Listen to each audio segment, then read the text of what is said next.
pada bab berikutnya, yaitu membahas tentang apa sih atau bagaimana sih dampak dari proses kedatangan Jepang di Indonesia. Setelah Jepang menduduki Indonesia pada tadi 11 Januari 1942, bagaimana sih dampaknya? Nah, mari kita pelajari bersama. Next. Di bidang ekonomi, Jepang membuat atau mendirikan yang namanya Nagyo Kumiai atau Koperasi Pertanian yang didirikan pada 1944 bersamaan dengan berdirinya Jawa Hokokai yang didirikan oleh siapa? Nah, Letnan Jenderal Kumahichi Harada. Nah, sistem dalam Nagyo Kumiai pemberian pajak yang mana sistem pembagiannya 40% itu untuk rakyat pribumi. Nah, untuk 60% untuk rakyat Jepang, yang mana 30% dibagi lagi sama Jepang. 30-60% tadi, 30% itu untuk diberikan kepada pemerintah Jepang, sedangkan 30% itu diberikan kepada lumbung padi persediaan untuk perang Asia Timur Raya. Kemudian Jepang membuka lahan pertanian dan perkebunan yang ditanami khusus untuk kebutuhan perang. Antara lain ada tumbuhan kina. Nah, kina ini difungsikan sebagai obat. Nah, lalu tumbuhan jarak. Jarak ini digunakan sebagai apa?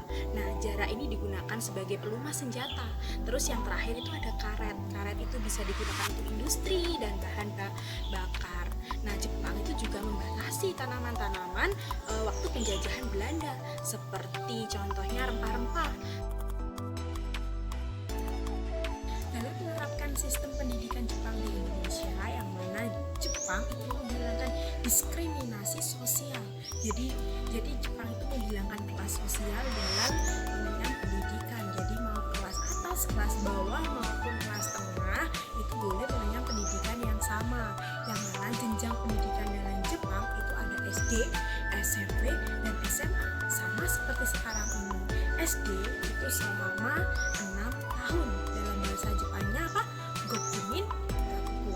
Nah, SMP itu dalam masa 3 tahun.